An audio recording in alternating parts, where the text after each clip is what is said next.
안녕하세요. 저는 50대 자영업자입니다. 시아버지라고 부르고 싶지도 않은 인간 때문에 참 별의별 일을 다 겪었는데요. 부디 여러분은 저같이 당하지 마시라고 이렇게 글을 써봅니다. 지금은 시간이 많이 흘러 저도 웃으며 얘기할 수 있게 됐으니 여러분도 편안하고 재미있게 들어주세요. 그럼 시작하겠습니다. 저와 남편은 어릴 때부터 알고 지낸 사이예요. 길 하나를 마주보고 살던 이웃이었죠. 당시 저희 집도 시댁도 그 지역 특산 과일을 농사짓고 살았는데요. 취급하는 품목은 같아도 벌어들이는 돈은 하늘과 땅 차이였어요. 과수원 규모가 시댁이 훨씬 컸거든요. 인부들도 더 많았고요. 또 남편은 그 작은 시골 마을에서 개천에 태어난 용이라고 불리던 사람이었어요. 키도 훤칠하니 크고 잘생겼고요. 머리가 비상해서 대학도 직장도 다 서울서 다니던 인재였죠.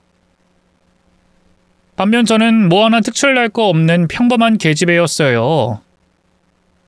여자가 대학 가서 뭐 하냐는 할아버지의 반대로 학교도 고등학교까지만 나왔고요. 이후 시내에 있는 마을 금고에 다니면서 따분한 삶을 살고 있었죠. 그러다 명절에 고향에 내려온 남편과 눈이 맞았고요. 하룻밤 실수로 애가 들어서면서 그대로 결혼까지 하게 됐네요. 당연히 시댁에선 절 마음에 들어하지 않았어요.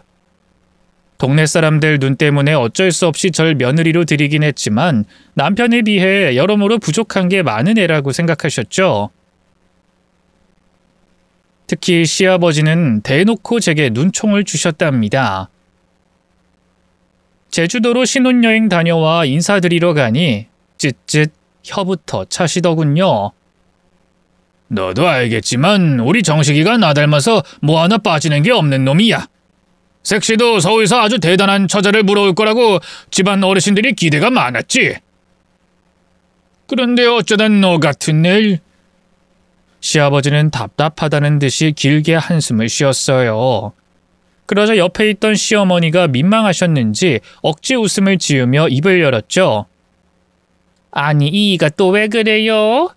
둘이 어릴 때부터 알고 지내던 사이인데 이렇게 타자라 인연을 맺게 됐으니 경사죠 경사. 임자도 새아가 마음에 안 든다고 했으면서 뭘 그래? 굳이 입칠을 할 거 없어. 얘도 알 건 알아야지. 어디 부끄러운 줄도 모르고 시집도 안 간 처녀 몸으로 애를 가져? 나니까 받아줬지. 다른 사람들 같았으면 넌 진작에 동네 사람들한테 돌팔매질 당하고 쫓겨났을 거다. 아니, 애는 저 혼자 만들었나요? 억울했지만 눈을 내리깔고 아무 말도 하지 않았어요. 어른 앞에서, 특히 시부모님 앞에서 괜히 대든다고 좋을 게 없었으니까요. 그러자 보다 못한 남편이 끼어들어 제 편을 들어줬죠. 아버지, 그만하세요. 뱃속에 아버지 손주가 다 듣고 있어요. 그리고 요즘 세상에 혼전 임신은 흠도 아니에요. 오히려 서울에선 돈 주고도 못 사는 혼수라면서 좋아들 한다고요. 시대가 어느 시대인데요. 아이고 혼수는 개뿔이. 젊은 것들이 부끄러운 줄도 모르고. 말세다 말세야. 그때 제 나이가 고작 26이었어요. 어린 마음에 어찌나 속상하고 서럽던지요. 임신해서 호르몬도 들쑥날쑥하니 기분이 더 말이 아니었죠. 그래서 자리를 박차고 나가 뒷마당에서 홀로 눈물을 삼켰는데요. 뒤따라온 남편이 조용히 손수건을 꺼내더군요. 미안해 여보. 우리 아버지 때문에 기분 많이 상했어? 그럼 안 상하고 배겨? 이럴 줄 알았으면 당신하고 결혼 안 했을 거야. 아버님도 참 너무하시지. 내가 그렇게 못마땅하면 허락은 왜 하셨대? 동네 사람들 눈이 무서워서 체면 때문에 할 수 없이 드렸다 이거야? 나도 나름 우리 집에서 귀하게 키운 딸이야. 애는 같이 만들었는데 왜 나 혼자 이런 수모를 당해야 하냐고. 아버지 말씀 너무 마음에 담아두지 마. 고지식한 옛날 분이라서 그래. 어차피 우리 쭉 서울에서 살 거고 고향엔 끼케야 명절 때 2번 내려오는 게 전부일 거야. 내가 최대한 마주칠 일 없게끔 할게. 당신이 결혼을 뭐 우리 부모님 보고 했어? 나보고 한 거지. 내가 잘할게, 응? 그래도 제가 남자 하나는 참 잘 골랐더라고요. 남편은 언제나 다정했고요. 기본적으로 뭐든 다 제게 져주려는 사람이었어요. 쓸데없는 자존심과 가오로 똘똘 뭉친 다른 동양 남자들과 천지 차이였죠. 남편 말처럼 시댁엔 명절 때나 시부모님 생신 때 아니고선 잘 내려가지 않았는데요. 남편 말처럼 신혼집을 서울에 차린 게 그렇게 다행일 수가 없더라고요. 아무래도 한 동네에 살던 것보단 시댁과 부딪힐 일이 적었죠. 하지만 그것도 딸이 태어나기 전까지였어요. 결혼하고 그해 겨울에 바로 예쁜 딸을 낳았는데요.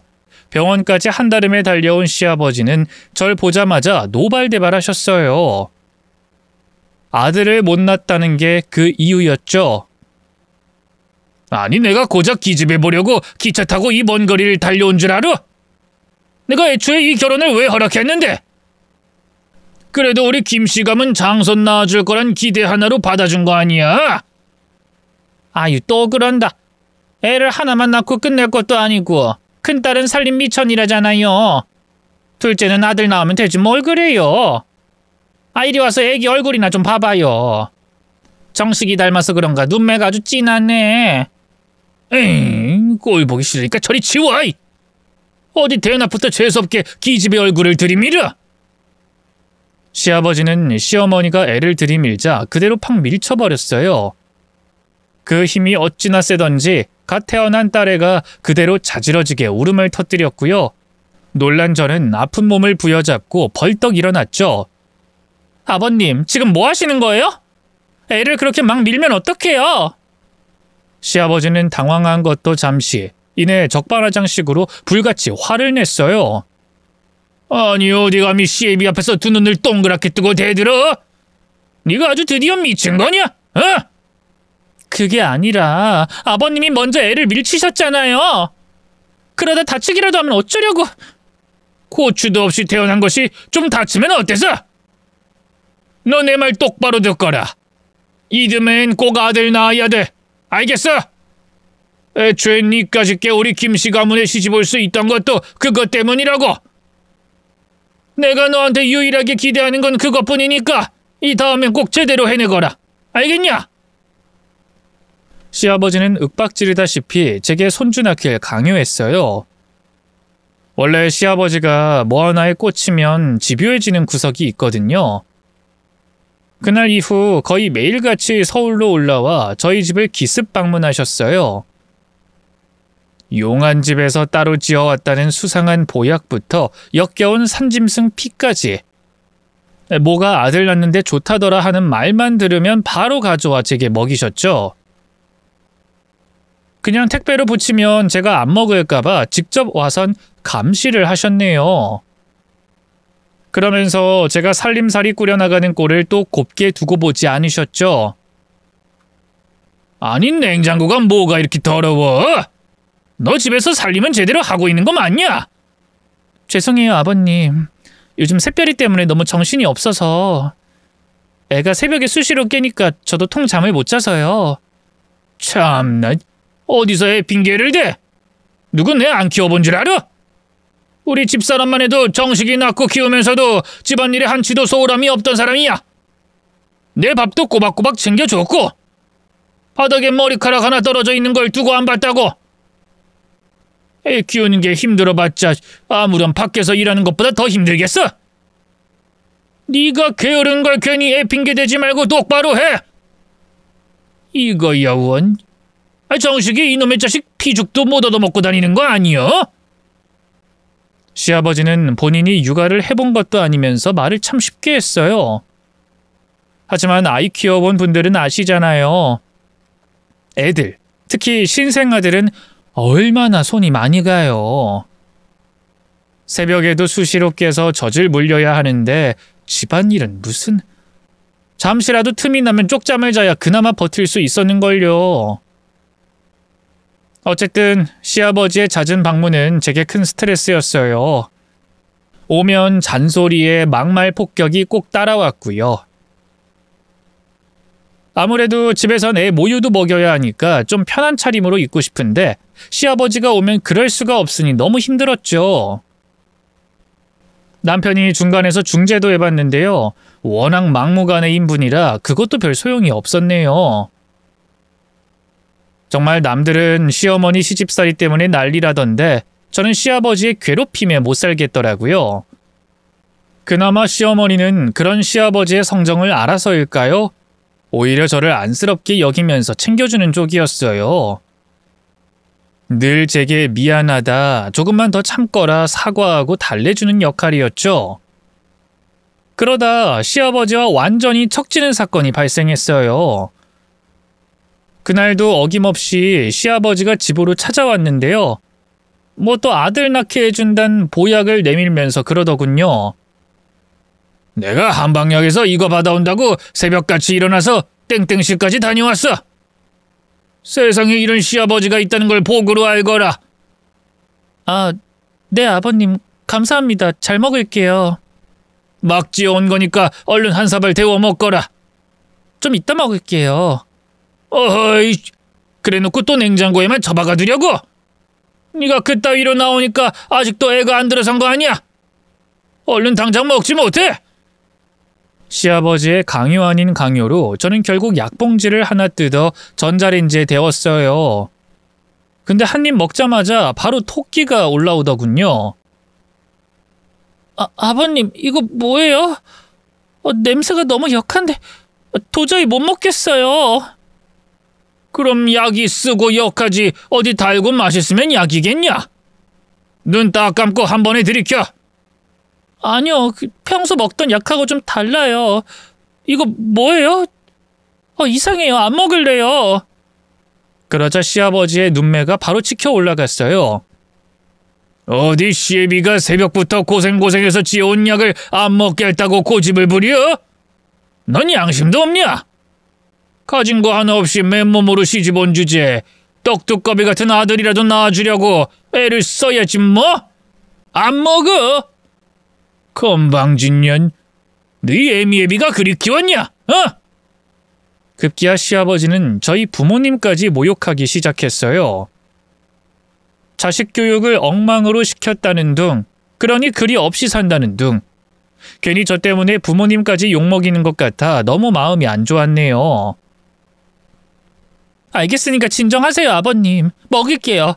지금 먹으면 되잖아요. 결국 저는 울며 겨자 먹기로 약을 들이킬 수밖에 없었네요. 시근덕대던 시아버지는 그제야 진정하셨고요. 참 염치 없게도 제게 배가 고프다면서 밥을 차려달라 하더군요. 결국 저는 마음을 채 추스리지도 못하고 부엌 앞에 서야 했어요. 등 뒤엔 우는 딸을 업은 채로 쌀을 씻고 밥을 안 쳤죠. 시아버지가 또 새로 지은 밥이 아니면 입에도 안 대셨거든요. 냉장고에 묵은 반찬도 질색하던 분이라 늘 새로 반찬을 내야 했네요. 지금 생각해보면 시어머니는 도대체 어떻게 시아버지와 평생을 사셨나 모르겠어요. 어쨌든 밥솥에 쌀을 올리고 막 국을 끓이려던 순간이었어요. 갑자기 현기증이 나면서 속이 뒤집히는 게 아니겠어요? 황급히 싱크대를 붙잡았지만 이미 늦은 뒤였어요. 저는 그대로 뒤로 넘어갔고요. 외마디 비명도 못 지른 채 정신을 잃었습니다. 눈을 떴을 땐 병원이었고요. 옆에는 남편이 앉아 있었어요. 왠지 모르게 화가 난 표정으로 씩씩거리고 있던 남편은 절 보자마자 어쩔 줄 몰라 하면서 입을 열더군요. 당신 일어났어? 괜찮아? 여보, 내가 왜 병원에... 그러자 돌아온 대답은 너무나 충격적이었어요. 당신 기억 안 나? 아버지가 주신 그 왼수 같은 약 먹고 쓰러졌잖아. 아, 맞다. 기억나. 그 이상한 약. 그거 먹었더니 갑자기 속이 뒤집히면서 막 목이 따끔거리는데 숨이 안 쉬어지더라고. 그 약에 뱀독이 들어있었대. 하마터면 당신 큰일 날 뻔했어. 죽을 뻔했다고. 알고 보니 그 보약은 뱀을 잡아 만든 거였어요. 근데 불법 한약원에서 아무 뱀이나 다 잡아다 만든 바람에 맹독이 섞여 있던 거죠. 보약이 독약인 줄도 모르고 넙죽 받아 먹었으니 그대로 의식을 잃을 수밖에요. 하마터면 죽을 뻔했단 생각이 들자 등골이 오싹해지면서 눈물이 나더군요. 더군다나 제가 기절할 때 딸을 업고 있었잖아요. 하필이면 뒤로 넘어가는 바람에 딸도 팔 한쪽이 제 등에 깔려 다쳤더라고요. 남편이 제가 걱정할까봐 처음엔 숨겼는데요. 이내 딸을 찾는 저를 보곤 전후 사정을 설명해 주더군요. 제 목숨을 잃을 뻔한 것보다 하마터면 딸이 큰일 날 뻔했다는 게 더 화가 나더라고요. 자연스레 그 화살은 원인 제공자인 시아버지에게 돌아갔죠. 어쩐지 약이 너무 역하고 이상하더라. 안 먹고 싶었는데 아버님이 막 노발대발하면서 안 먹으면 가만 안 둘 것처럼 구셔서.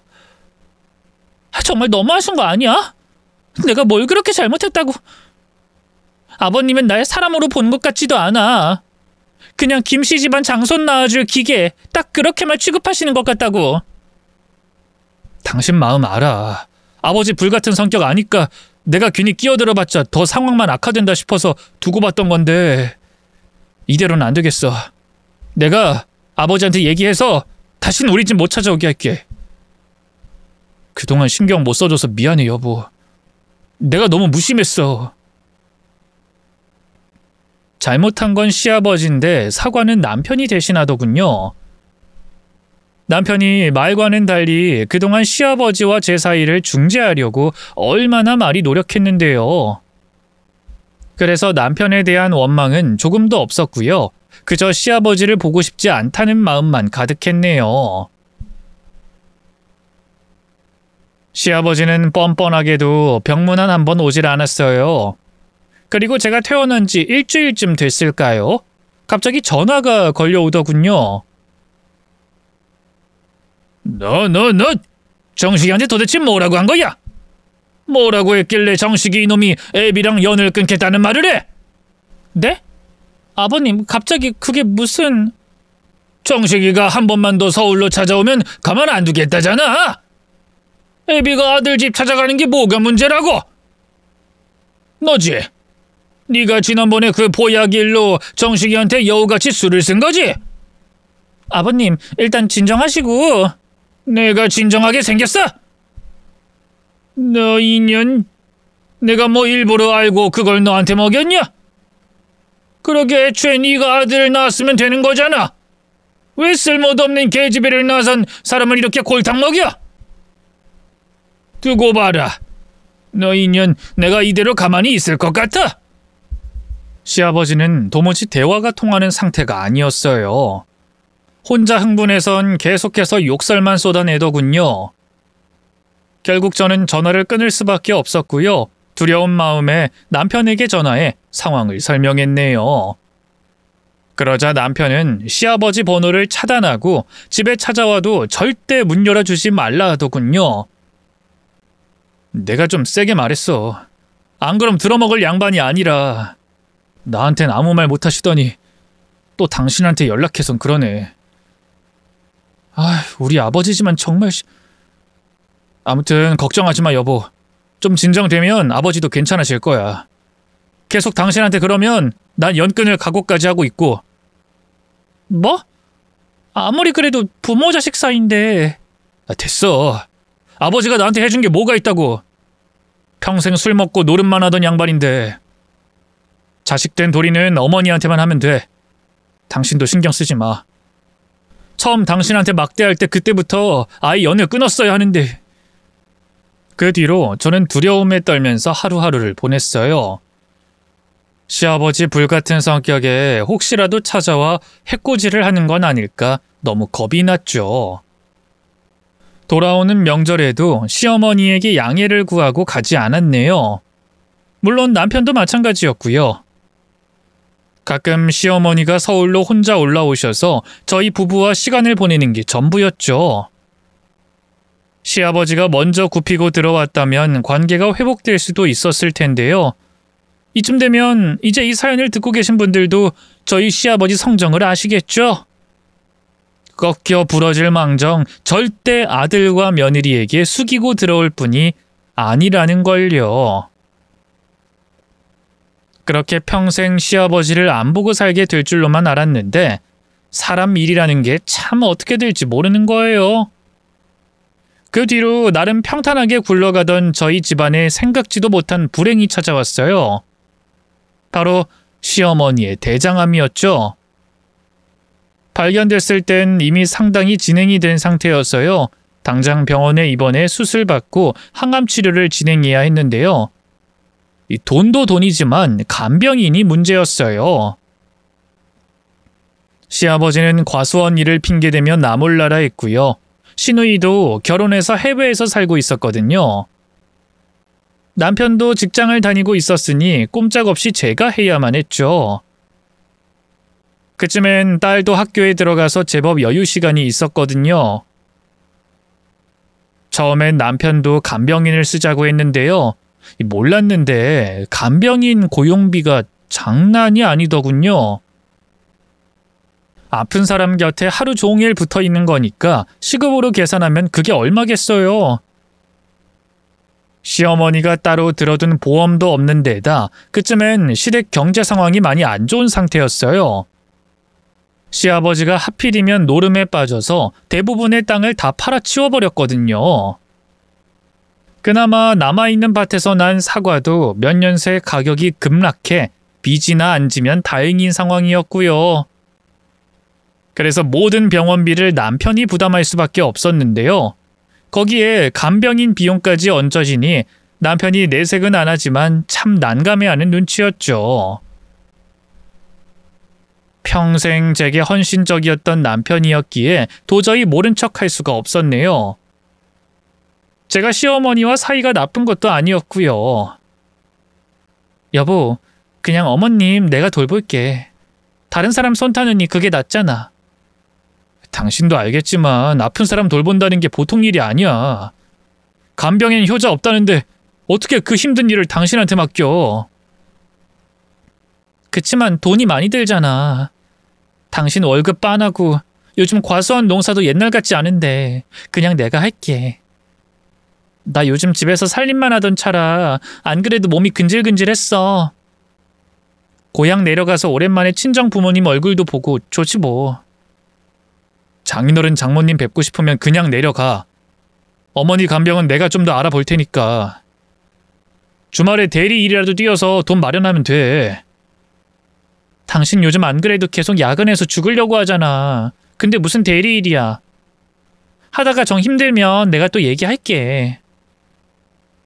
어머니 간병도 간병인데 아버지 때문에 그렇지. 내려가면 아무래도 자주 마주칠 텐데 당신 괴롭힐 게 뻔하잖아. 당시 시어머니는 고향에 있는 대학병원에 다니고 있었는데요. 거기 의사 선생님이 워낙 명의로 소문난 분이라 서울로 병원을 옮기기가 좀 그랬어요. 시어머니는 안 그래도 몸이 힘드실 텐데 시아버지 피하자고 서울까지 올라오라 하실 수도 없었고요. 저라고 왜 시아버지 보는 게 불편하지 않았겠어요.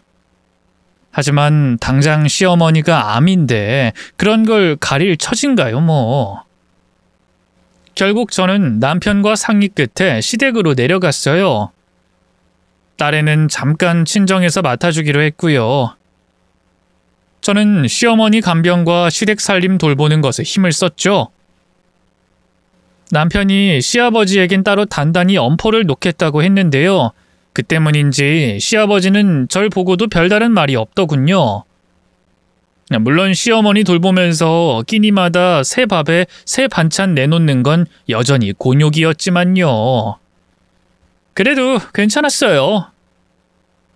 한 달쯤 지나 시어머니가 항암 치료로 아예 입원한 뒤로는 제가 병원에서 쭉 지내야 했거든요. 자연스레 시아버지 밥상도 차릴 수가 없었는데요. 뭐 알아서 차려 먹겠지 하는 심정으로 모른 척했어요. 그럼 보통 자기가 차려 먹든가 아니면 나가서 사 먹든가 하지 않나요? 시아버지가 손발이 뭐 하자가 있는 것도 아니니까요. 근데 시아버지는 여느 사람들과는 참 달랐어요. 불쑥 병원으로 쳐들어와선 왜 자기 밥을 안 챙기냐고 난리를 치더군요. 얼굴이 불쾌한 게 또 낯술을 한 모양이더라고요. 너희 망할년, 시애비가 집에서 굶고 있는데 왜 밥을 안 차리는 거야? 어? 너든 우리 마누라든 나가서 일하는 사람 밥은 챙겨줘야 할 거 아니야? 아버님, 아시겠지만 어머님이 지금 항암 치료 중이잖아요. 저도 어머님 챙기느라 너무 바빠서. 핑계대지 마!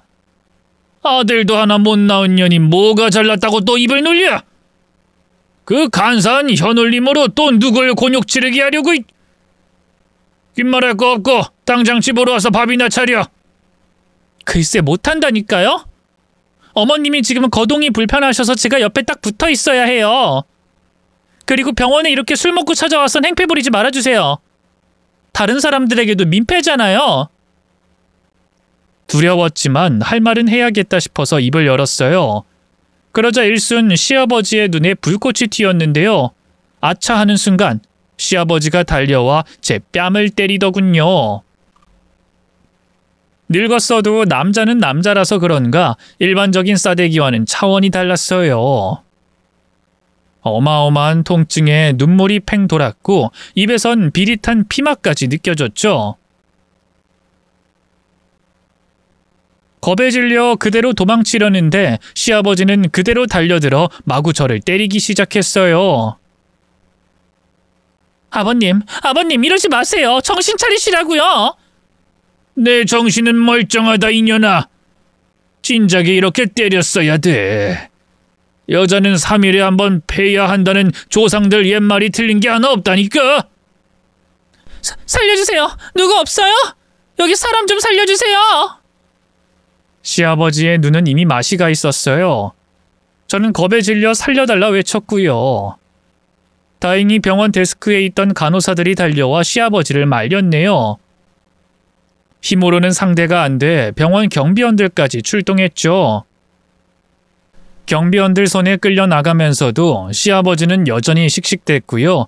절 가만 안 둘 거라는 둥, 죽여버릴 거라는 둥 무시무시한 협박질을 해댔네요. 시아버지가 완전히 병원 밖으로 쫓겨나고 나서야 정신이 좀 들더군요. 하지만 여전히 온몸이 쑤셨고요. 손발은 덜덜 떨리고 있었죠. 저는 간호사들에게 응급처치를 받으면서 남편에게 전화해 이 사실을 알렸어요. 당연히 남편은 난리가 났고요. 그대로 고향에 내려와 시아버지를 찾아간다는 걸 말렸네요. 이대로는 정말 칼부림이 나도 나겠다 싶어서 말이에요. 아무리 그래도 부자 사이인데 그런 끔찍한 참극을 불러일으킬 순 없잖아요.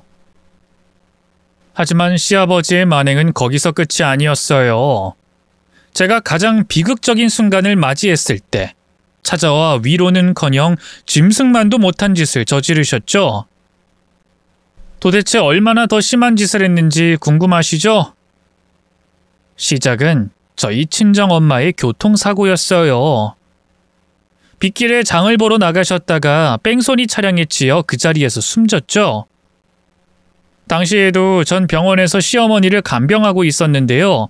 바로 그 병원으로 엄마가 실려왔다는 소식을 들었을 때 도무지 믿어지지가 않았어요. 엄마의 싸늘하게 식은 주검을 보고 나서도 마찬가지였죠. 도무지 무슨 정신으로 장례를 치렀는지 모르겠어요. 제가 한 거라곤 그저 엄마 영정사진 앞에서 혼절할 때까지 우는 것뿐이었죠. 친정아빠와 남편이 없었다면 아마 엄마 마지막 가는 길도 제대로 보내드리지 못하는 불효를 저질렀을 거예요. 이튿날이 돼서야 그나마 좀 정신이 들더군요. 어쨌든 그렇게 장례를 치르고 있자니 생각지도 못한 많은 분들이 방문해 주셨어요. 시어머니도 아픈 몸을 이끌고 병원에 붙은 장례식장으로 잠깐 왔다 가셨고요. 그 외에도 많은 친척분들이 다녀가셨죠.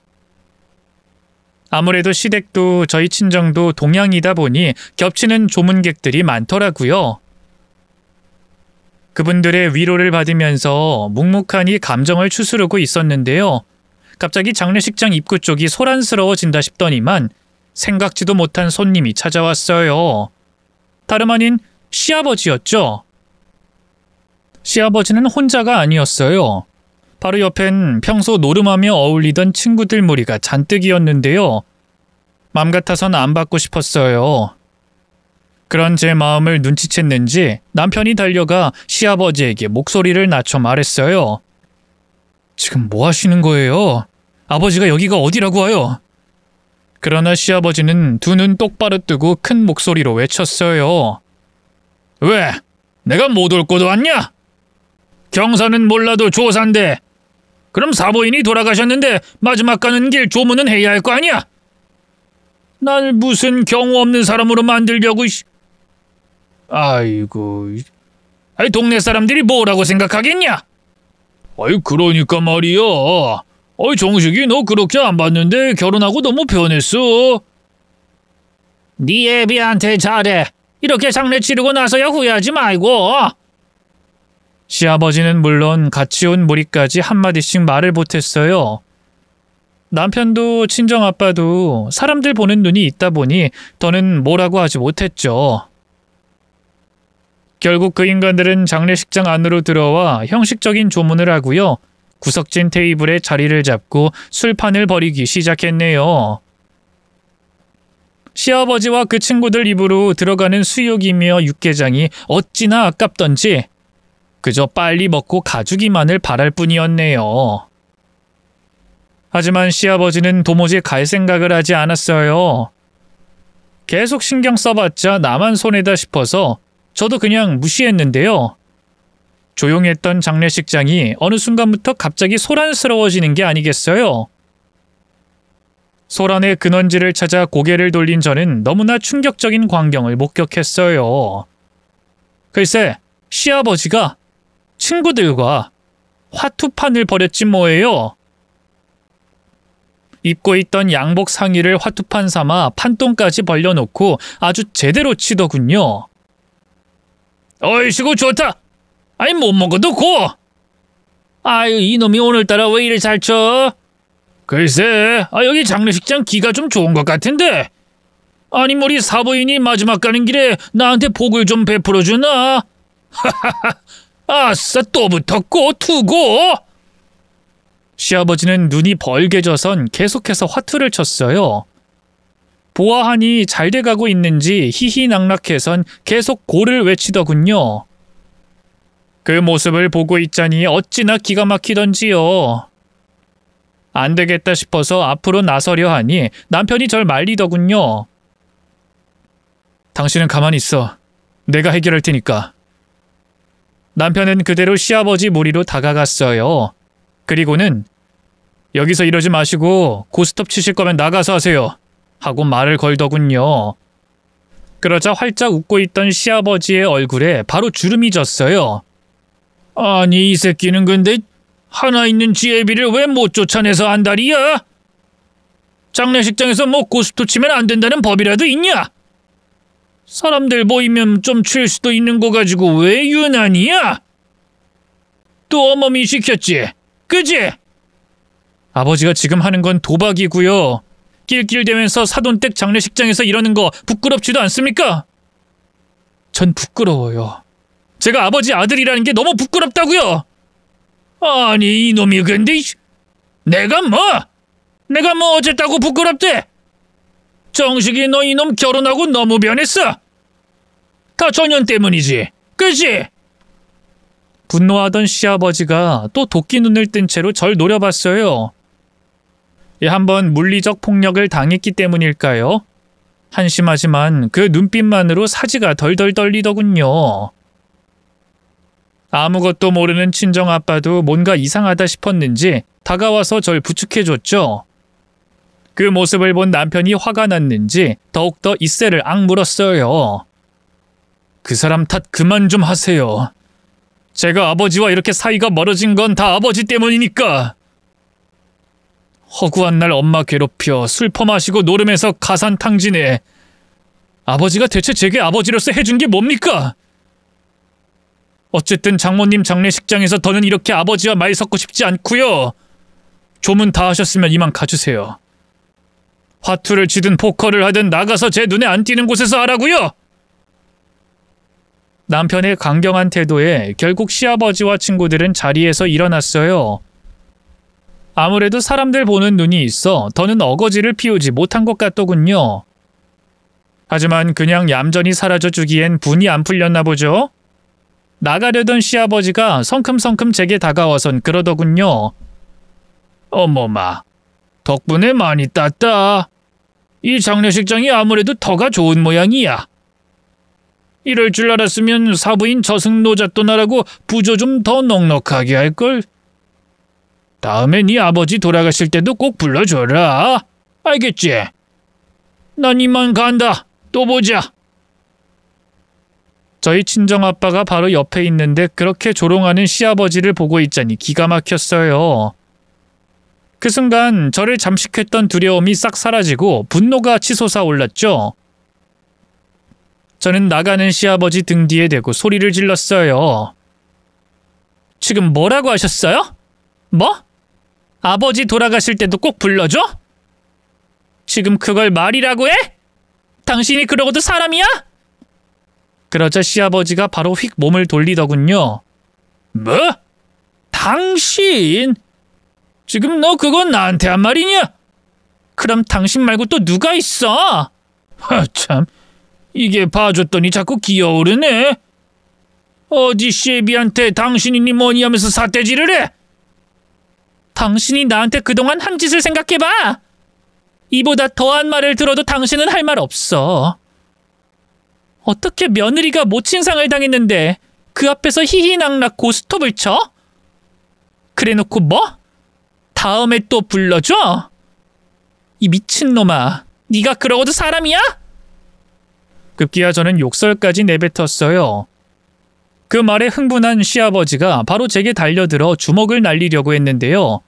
옆에 있던 친정아버지가 막아선 다음 그대로 시아버지한테 주먹을 날렸죠. 참으려고 했는데 도저히 안 되겠네요. 이건 아니죠, 사돈. 막말까진 그래, 뭐 워낙 개념 없는 분이니 참을 수 있다 칩시다. 근데 어디서 감히 제 딸한테 손을 올리려고 듭니까?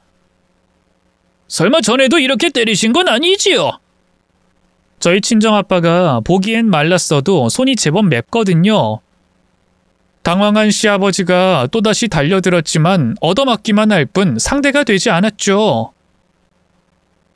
결국 시아버지는 이 망할 놈의 집구석! 이래서 결혼은 격이 맞는 집안끼리 해야 하는 건데 두고 봐!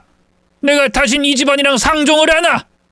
하고 욕설을 퍼붓고는 그대로 도망쳐버렸죠. 친정아빠가 몇 대 때려주긴 했지만 그것만으로는 도저히 제 분이 풀리지 않았어요.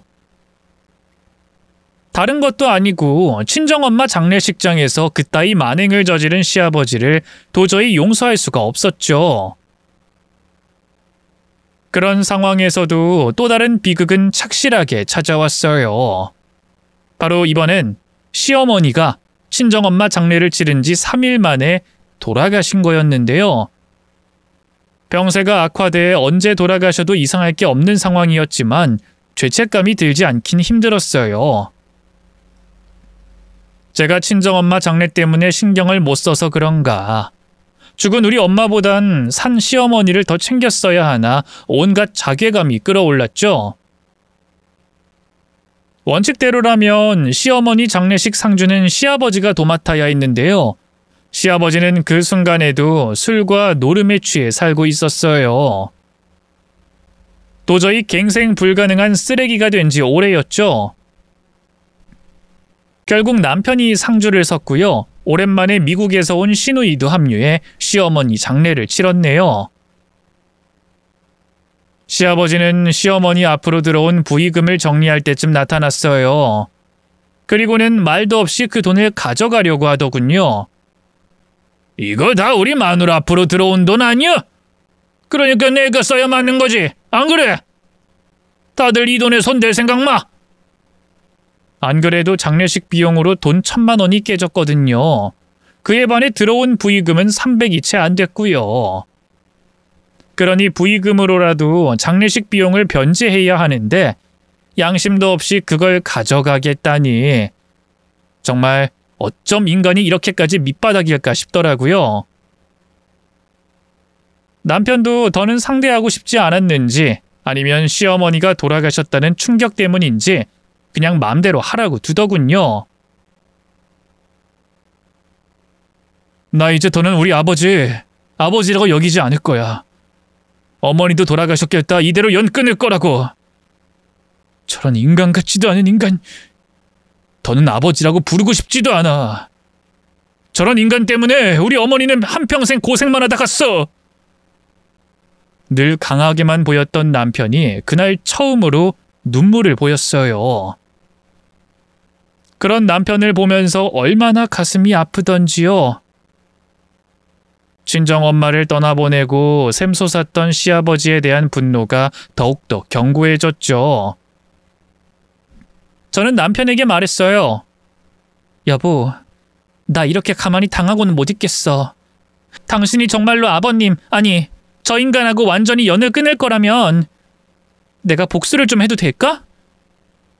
복수라니? 저는 남편에게 제 계획을 설명했어요. 남편이 반대하면 어떡하나 걱정했는데 다행히 고민하다 고개를 끄덕이더군요. 그래, 당신 마음 가는 대로 해. 그렇게 해서라도 당신이 그동안 상처받은 마음이 조금이라도 치유된다면. 근데 혹시라도 당신이 나중에 복수하고 나서 죄책감 가질까봐. 내가 걱정되는 건 그것뿐이야. 하지만 알지?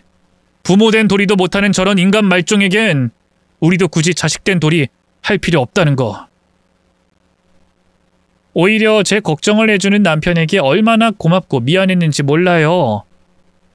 그 길로 저는 바로 친정아빠의 오랜 친구분을 찾아갔어요. 그분이 뭐라고 해야 할까요? 저희 지역에선 굉장히 유명한 소위 타짜였거든요. 이 타짜라는 게 워낙 유명해서 아시는 분은 아시겠지만 그냥 도박꾼하고는 차원이 달라요. 이 사람들은 정말 이 세계에 있어선 프로죠. 아빠 친구분도 왕년에 도박판에서 이름 깨나 날리다가 지금은 전부 다 정리하고요. 농산일하며 고스톱은 손에도 안 대는 분이었는데요. 사정을 설명하고 도와달라 하니 흔쾌히 알겠다 하더군요. 왕년에 친정아빠한테 여러모로 신세진 게 좀 많았거든요. 그 뒤로 아빠 친구분은 바로 시아버지에게 덫을 놨어요. 사람들 몇 명을 섭외해 몇 번 크게 돈을 잃어주자 시아버지는 희희낙낙해서 매일같이 도박판을 찾았고요. 급기야 더 큰 돈 욕심에 눈이 멀어 시어머니 사망보험금까지 판돈으로 걸었죠. 아빠 친구분은 그제야 본색을 드러냈어요. 바로 실력을 발휘해 시아버지를 꼼짝도 못하게 만들었네요. 그 결과 시아버지는 그동안 벌었던 판돈은 물론 시어머니 사망보험금까지 전부 잃어버렸어요. 거기서 멈췄다면 좋았을걸. 시아버지는 본전 생각에 도무지 포기가 안 됐나 봐요. 바로 갖고 있던 집과 땅을 모조리 다 팔아 또다시 도박장으로 찾아왔고요. 그 돈도 채 3시간이 안 돼 모조리 다 잃고 말았네요. 그전엔 시아버지가 도박을 즐겨하긴 해도 그렇게까지 빠져있진 않았거든요. 하지만 설계덫에 빠져 몇 번 큰 돈을 따고 나니 완전히 중독돼 버렸나 봐요. 은행 빚은 물론 사채비까지 써선 계속해서 도박판을 껴들었죠. 결국 시아버지는 완전히 빈털터리가 된 것도 모자라 억대 빚을 진 빚쟁이가 됐어요. 그제야 덜컥 겁이 났던가 보죠? 그게 며느리의 복수인지도 모른 채 시아버지는 저희 집으로 찾아왔어요. 그래도 남편 얼굴 볼 자신은 없었는지 일부러 남편이 출근한 시간을 노려왔더군요. 집에서 맞이하기엔 두려워 그 앞 카페에서 만났어요. 저를 보자마자 돈을 좀 빌려달라며 난리를 치더군요. 하지만 제가 미쳤다고 돈을 빌려주겠어요? 제가 왜요? 잊으셨나 본데 저희 이미 연 끊었잖아요. 저 더는 그쪽 며느리 아니에요. 그러니까 앞으로 이렇게 찾아오지 마세요. 인연이 진짜. 그 돈이 네 돈이야? 따지고 보면 다 우리 아들이 번 돈 아니야? 근데 어디서 유세를 부려. 시아버지의 가짜는 바락에 전 비웃음을 띄었네요. 당신 아들도 없어. 아들도 이미 연 끊겠다고 선언한 지가 언젠데. 이제 그 사람 당신 아들 아니고 내 남편이거든? 그동안 우리가 자식된 도리하고 살았던 건 당신 때문이 아니라 어머님 때문이었어. 어머님 얼굴을 봐서 그동안 체면치레 해드린 거라고. 근데 이제 어머님도 없는데 우리가 그래야 할 이유가 있어? 쓰레기만도 못한 당신한테? 긴 말할 거 없고 당장 꺼져. 그리고 다신 우리 가족 앞에 나타나지 마. 너 인연? 어디서 자꾸 인연 전연이야? 나도 어디 이놈 저놈 해볼까? 제 표독한 얼굴에 시아버지는 찔끔 겁을 먹었어요. 폭력을 행사하고 싶어도 보는 눈이 많은 데다 저희 집 바로 앞이 경찰서였거든요. 제가 경찰들이 수시로 오간다고 상기시켜주자 아무것도 못하더군요. 이런 힘없는 늙은이를 도대체 왜 그렇게 두려워했던 건지 스스로가 참 한심하면서도 바보 같더군요. 그제야 자기 처지를 깨달은 걸까요? 시아버지는 갑자기 낯짝을 싹 바꾸더군요. 글쎄, 무릎을 꿇고 두 손을 모은 채로 싹싹 빌지 않겠어요? 애미야, 내가 잘못했다. 그동안 너한테 서운하게 한 거 많은 거 알지? 내가 왜 모르겠냐? 근데 내가 그러고 싶어서 그랬던 게 아니고 이 사람 대하는 게 서툴러서 서툴러서 그랬던 거다. 이제라도 정신 차리고 제대로 시애비 노릇하려고 노력할 테니까 부디 이번 한 번만 도와주렴. 응? 이달에도 이자 못 내면 사채업자들이 정말 나 가만 안 둘 거야. 쥐도새도 모르게 수장시켜버릴 거라고. 그게 나랑 무슨 상관인데요? 그리고 뭐? 서운? 당신이 한 짓이 정말 단순히 서운하다는 표현 정도로 될 거라고 생각해? 아들 낳으라고 나한테 독약 먹여 우리 딸 수시로 구박해 지 마누라 간병하는 며느리를 고생한다 하진 못할 망정 때려. 그리고 결정적으로 우리 친정엄마 장례식장에서 당신이 한 만행을 생각해봐. 짐승도 그렇게는 안 해. 그 일은 정말 미안하다.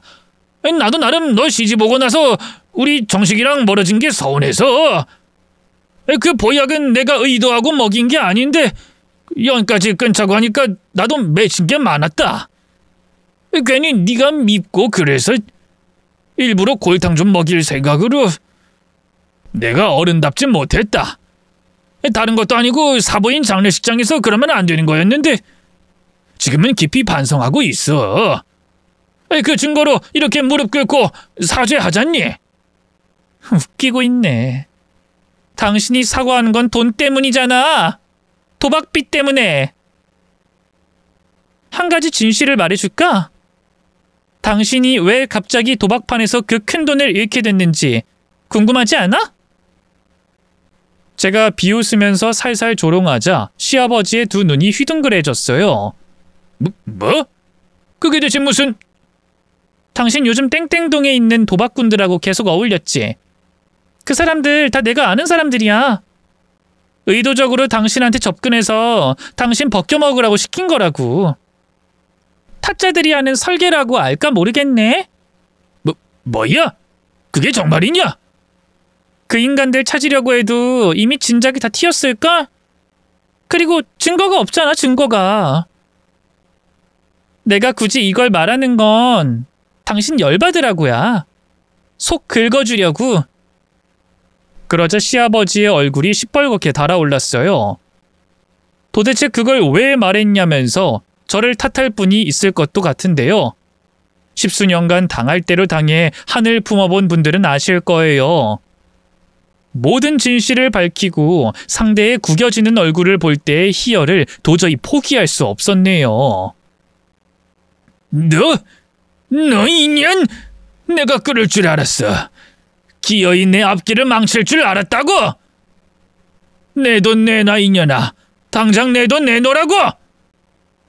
시아버지는 달려들어 제 멱살을 잡았어요. 힘으론 상대가 되지 않을 게 뻔하잖아요. 그래서 저는 바로 생각하고 있던 묘수를 펼쳤어요. 야! 사람 살려! 이 사람이 또 저를 죽이려고 해요. 제발 도와주세요. 경찰에 신고 좀 해주세요. 네? 저는 애초롭게 비명 지르며 주변에 도움을 청했어요. 바로 건장한 젊은 남자 몇 명이 달려와 시아버지를 제게서 떼어냈고요. 경찰에 신고도 해줬네요. 바로 앞 경찰서에 있던 경찰들이 10분도 안 돼 출동했죠. 저는 그런 경찰들에게 시아버지가 일전에도 제게 폭력을 행사했다는 것, 그리고 오늘도 그렇게 하려고 했다는 걸 설명했죠. 혹시 몰라 일전에 찍어뒀던 상처 사진을 증거로 제출했고요. 시아버지는 바로 경찰들에게 포박당해 경찰서로 끌려갔어요. 끌려가는 그 순간까지도 저를 향해 고함을 지르다 나중엔 자기가 피해자라며 읍소하더군요. 제가 전현한테 당한 거라고요. 아이 전현이 타짜들하고 짜고 의도적으로 저를 도박판에 끌어들였어요. 아니 대체 그게 무슨 소리입니까? 며느리분이 선생님을 도박판에 끌어들였다고요? 저는 시아버지가 뭐라고 입을 열기도 전에 얼른 끼어들었어요. 이해하세요. 아버님이 원래 좀 화가 나면 되는 대로 짓거리는 분이라. 그게 말이 되나요? 집에서 평생 전업으로만 산 제가 타짜를 어떻게 알겠어요. 그리고 아버님은 그 전에도 도박장에 자주 들락날락 거리셨어요. 이번에 시어머니 돌아가시면서 나온 부의금이랑 재산도 다 판돈으로 날리셨고요. 제 설명에 경찰들은 알만하다는 듯 혀를 찢찢 찼어요. 그리고 시아버지 말은 듣지도 않은 채 경찰서로 연행했죠. 저는 남편과 상의 끝에 시아버지를 가정폭력으로 신고했고요. 접근금지 명령도 따로 신청했네요. 다행히 평소 시아버지가 제게 전화로 폭언을 할 때마다 전부 녹음해 두고요. 시아버지가 때렸을 땐 사진은 물론 의사 진단서까지 떼어놨었거든요. 미리 증거를 착실하게 준비했기 때문에 당연히 법원에선 제 편을 들어줬고요. 시아버지는 실형을 선고받았어요. 또 다신 제게 접근할 수 없게 됐죠. 물론 우리나라 법이 워낙 솜방망이라 시아버지는 채 1년도 살지 않고 교도소에서 출소했는데요. 아쉽긴 하지만 그렇다고 별 타격은 없어요. 식구들에게 다 버림받은 시아버지가 밑바닥 인생을 살게 불보듯 뻔했으니까요. 역시나 시아버지는 그 뒤로도 사채업자들에게 쫓기며 한시도 마음 편하게 살지 못했어요. 동네에도 이미 소문이 날 대로 나 다른 지역으로 이사를 갔는데요. 거기서도 사채업자들이 쫓아오는 바람에 결국 이사를 가야 했죠. 지금은 새방을 떠돌며 망릴로 근근히 하루 벌어 하루 살고 있다 하대요. 자칫 남편에게 그 빚이 돌아오지 않을까 걱정돼 미리 변호사와 회계사를 통해 법적인 문제도 다 알아봤는데요. 상속 포기만 제대로 하면 아무 문제 없다고 하더군요. 얼마나 다행이던지요. 시아버지와 연을 끊은 뒤로 저희 가족에겐 평화가 찾아왔어요. 식구들끼리 서로 아끼고 사랑하면서 잘 살고 있답니다. 여러분은 그래도 아버지인데 하고 훈수를 두려 할지도 모르겠어요. 하지만 겪어보지 않은 분들은 정말 모를 거예요. 때론 부모가 그 누구보다 큰 가해자가 될 수 있다는 걸요. 저는 제가 한 행동 후회하지 않습니다. 그러니까 이 사연을 듣고 계신 분들도 제게 따끔한 질책보단 따뜻한 위로를 해주시길 부탁드려요. 그럼 여기서 이만 마칠게요. 긴 사연 들어주셔서 고맙습니다.